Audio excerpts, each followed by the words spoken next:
Morning everyone মই দুলুমণি আকৌ এটি নতুন ৰেচিপি ভিডিঅ' লৈ আপোনালোকৰ মাজত আহিছোঁ। আজি মই বনাম ৰঙালাওৰ আগ আৰু মচুৰ দাইল। সো কেনেকৈ বনাও আপোনালোকক দেখাই আছোঁ। এয়া চাওক 4-5ডালমান ৰঙালাওৰ আগ লৈছোঁ আৰু ইয়াতে মই কঁঠালৰ গুটি লৈছোঁ 8-9টামান।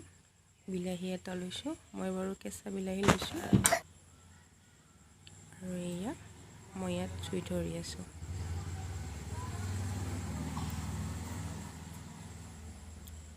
আৰু ইয়াত মই কেৰাহীটো বহাই দিম। ইয়াত মই পানী দি দিম।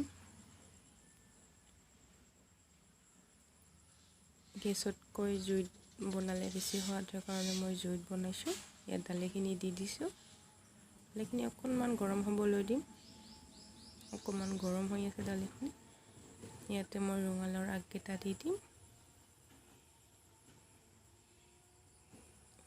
ইয়াৰ পিছত মই কঁঠালৰ গুটিকেইটাও দি দিছোঁ। ইয়াতে জলকীয়া দিছোঁ 5-6টামান আৰু নহৰু দিছোঁ 5-6টামান আৰু ইয়াত কাটি থোৱা বিলাহীখিনি সেইখিনিও মই ইয়াত এড কৰি দিছোঁ,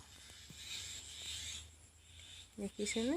আৰু এয়া উতলিবলৈ দিম। অকণমান উতলিবলৈ দিছোঁ। তাৰপিছত ইয়াত মই নিমখ এড কৰি দিম। মই হালধি এতিয়া নিদিওঁ বাৰু, পিছত দি দিম। এয়া দেখিছেনে কি ধুনীয়া উতলি আছে। এতিয়া মই ইয়াত ঢাকনিখন মাৰি দিম। এয়া চাওকচোন, আমাৰ দালি প্ৰায় সিজি গৈছে, লাওৰ আগবোৰো সিজি গৈছে, কঁঠালৰ গুটিবোৰো সিজি গৈছে। এতিয়া তেলনে দিয়াহে কথা আৰু। ইয়াত মই তেল দিছোঁ, পিঁয়াজ দিছোঁ, তেজপাতো দিছোঁ দেই লগত। ইয়াত মই পাঁচফোৰণো দি দিম অকণমান।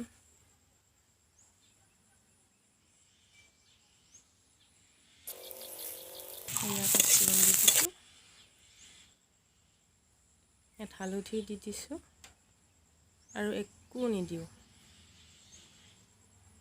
ইয়াত মই জিৰাও দিয়া নাই আৰু বিশেষ মছলা একো দিয়া নাই। এয়া মই চম্ভাৰ মাৰি দিলোঁ, তেলনিত দি দিলোঁ।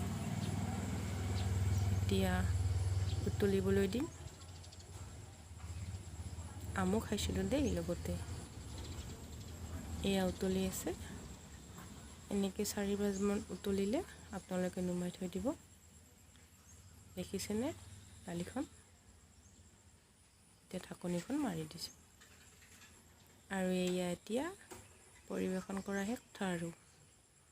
মই বাৰু প্ৰথম বনাইছিলোঁ, খাবলৈ কিন্তু বহুত সোৱাদ হৈছিলে। আপোনালোকেও বনাবচোন, সহজতে আৰু খাবলৈ বহুত টেষ্টি হয়, সময়ো কম লাগে। এয়া চাওকচোন মোৰ থালিখন কেনেকুৱা লাগিছে বাৰু আপোনালোকৰ?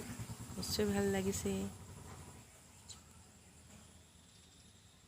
এয়া আপোনালোকেও বনাই খাব আৰু কেনেকুৱা লাগে কমেণ্টত জনাব দেই। Bye bye.